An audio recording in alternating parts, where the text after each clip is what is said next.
It's not controvertible. I mean, it is 177 now. I've just bought petrol on my way here. Diesel is trading at 162 shillings. Uhuru left it at 137. So that is besides the topic. Look at the token. For those who are buying token to use power, half of that money goes into taxes. People only get token half the amounts. If you buy a token of 3,000 shillings, for instance, you only get for 1,500 shillings. 1,500 goes into taxes. And you know, there's a series of taxes lined up, catalogued. Some of them do not even make sense to the common Kenyan. We are talking about subsidies in relation to the International Monetary Fund. We know that IMF is the body that pushed Ruto to do away with subsidies. And this is not a new phenomenon. It began during President Uhuru's time. But President Uhuru renegotiated with IMF so that they could give us a breather upon which Kenyans would then have a bearable life.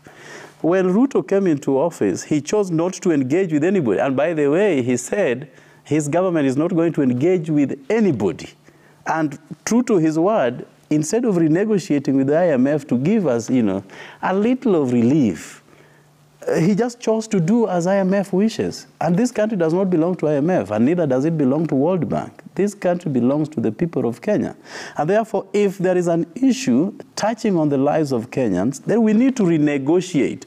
So, answering your question, what they need to do is to bring back those subsidies. And by them, he has to renegotiate with the International Monetary Fund and other breaststroke institutions.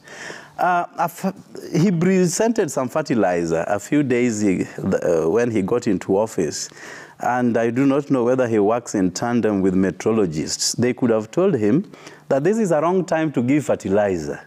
This is now the time to look into other matters, because you can only use fertilizer when it is raining, when people are due to plant, and many other things. And again, you know, the whole chain of food production does not just rely on fertilizer.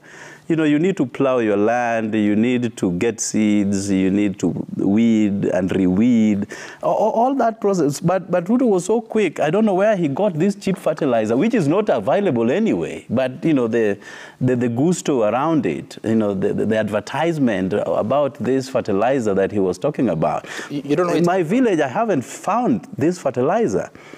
So, you don't know where it came from? I don't know. Have you asked at Parliament, through Parliament? I think when somebody is presenting an item, you also have to declare where it has come from. So he negated his role. But that is besides... What I'm asking is because, I mean,